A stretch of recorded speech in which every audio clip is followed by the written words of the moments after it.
back to the channel, and today we're going to go through our socials for Nightfall Wrestling thoroughly to make sure you have not missed a single thing. So firstly, over to Nightfall Wrestling Fraser's Coast for Re-Invention that has been rescheduled for the 10th of May. First of all, it was announced that we have the Q League tournament, 8-man, 3 rounds, 1 winner. Now, we already know 2 of the participants in that Q League tournament, because originally at the March 8th event, before it was postponed due to the cyclone, we were going to get Australian Wolf and B-Lars taking on the Australian Prodigies in a 2 out of 3 falls match.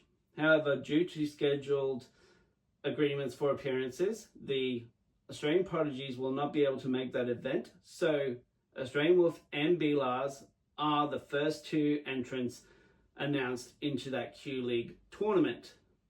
Now, we also heard that we are still getting Bruiser versus David Sheather. These are 2 big men that have some weight behind them. They can hit and they can move, but most importantly, they can use their mind, their intellect, their experience to outthink one another, which means as spectators, we're in for quite a match at Re-Invention.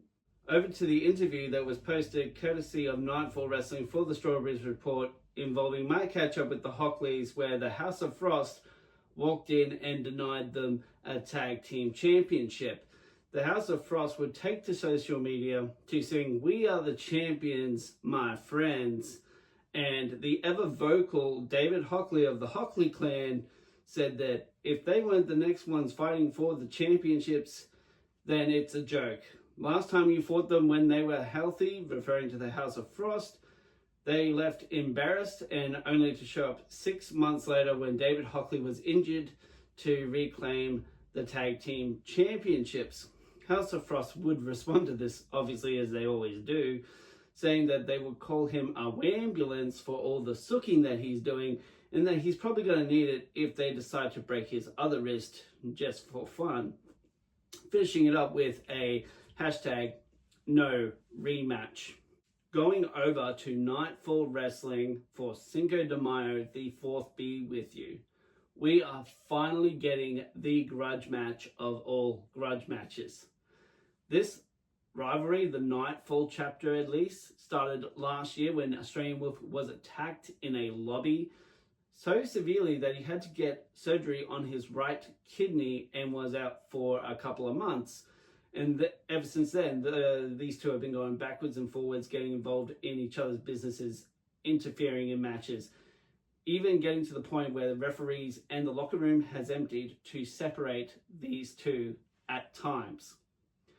So Nightfall Wrestling has announced that Diablo is finally healthy enough and back from his injury that we can get the grudge match of all grudge matches at Cinco de Mayo, the 4th be with you. It is going to finally be Australian Wolf getting his hands on Diablo and vice versa.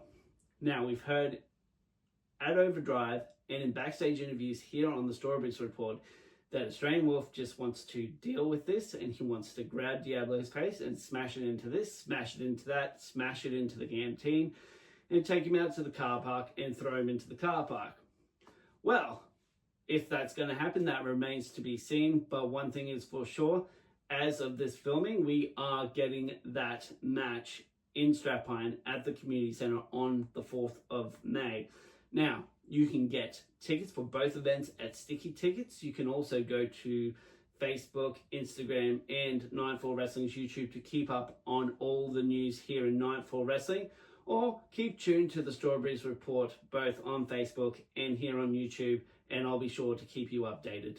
You can also go to one of the links below to pick up your official Nightfall Wrestling merch. I'll see you next time.